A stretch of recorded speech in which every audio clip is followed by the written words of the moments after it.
see what's happening.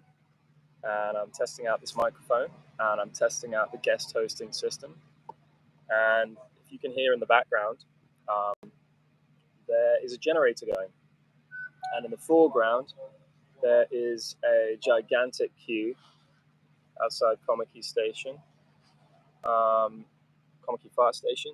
Huge queue in the morning, but in part because of the commute, and in part because of the power going out, and so all the traffic lights are off, and so the speed at which cars can kind of exit the peninsula is massively reduced.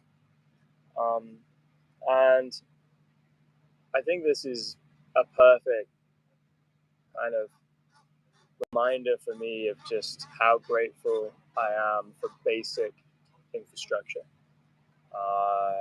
On a daily basis, you are reminded of what it means to have power that flows freely and regularly and dependably. And by way of contrast, also how impressive it is that this entire society has been able to adapt despite the challenging infrastructure issues with the energy. So behind me is a wonderful cafe, which has got a huge generator behind them. And I just had a coffee there. It's called 83. And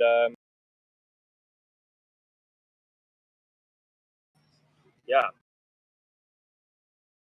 massive generator that's, I think, powering the whole of this garden center and all of these stores. And then in front of me, the sun's rising. The other thing is, I believe there's a section which is saying waiting for guests. Oh, and there's a fire. Well, isn't it amazing that at least they can keep some kind of fire services going? And that's the perfect time to say, well, there's probably somebody who needed some power or light or to boil something, who had an issue. This happens all the time in the local townships where people are lighting small fires to stay warm, lighting small fires to cook things, lighting small fires to generate light. And if you go and walk up on the hills of Cape Town, you can see hundreds of fires dotted across the townships that have got out of control every single day. Maybe hundreds is a little extreme, at least dozens I've seen. But on a bad day, you know, there can be hundreds of deaths.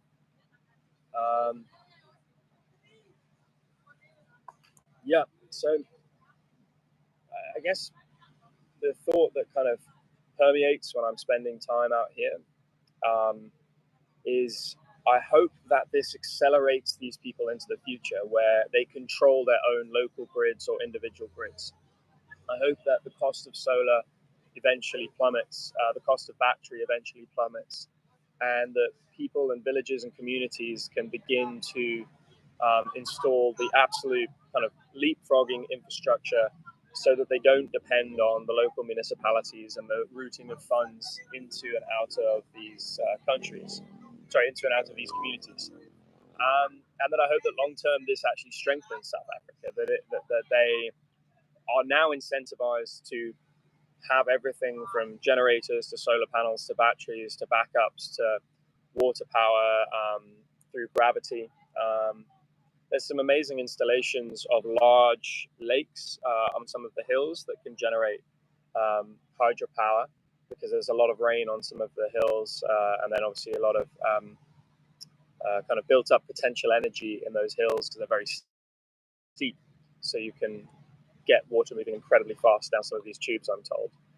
But with each of these things, I'm just learning about how power and grid infrastructure works from first principles, because it is turning off multiple times a day. And lots of people have lots of ideas and opinions on how to fix it, and there are lots of businesses that have sprung up to help it. I've got my first guest on this stream, so we'll see. Good to have you here. Don't know if there's a comment section. I can't see, but great if you post a message so I can learn how to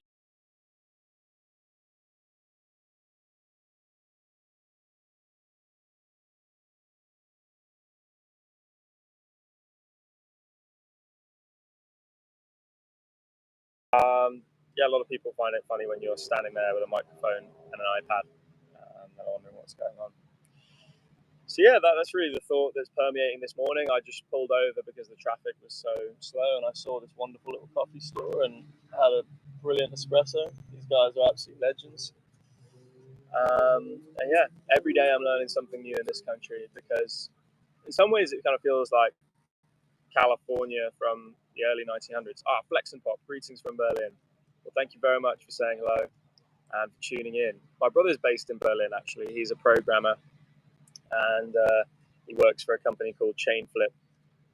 So thanks very much for tuning in. I know a lot of Germans come up and down here because they can stay on a similar time zone and get a much kind of warmer, brighter climate. I'll definitely be trying to make it along to Berlin to see my brother in the summer. ETH Berlin is an incredible event. So yeah, Flex and Pop, don't know who you are, but if you ever fancy chatting, pop us a DM on Twitter or go from there. But yeah, this has been good. See how this system works, using the live stream, using the mic. Again, I'm learning something every day about what it means to put video content out with experiments, and not everything's gonna look perfect. Not everything's gonna be highly edited. I'm generally just trying to keep the videos between 5 to 10 minutes, and so that I'm not taking up too much of somebody's day. And every now and then I'll bang out a 20-minute video if I really think it's worth listening to, but those are few and far between. All right, everyone. Thanks for tuning in, and hopefully the audio of this works well. Seems like it is. All right, bye.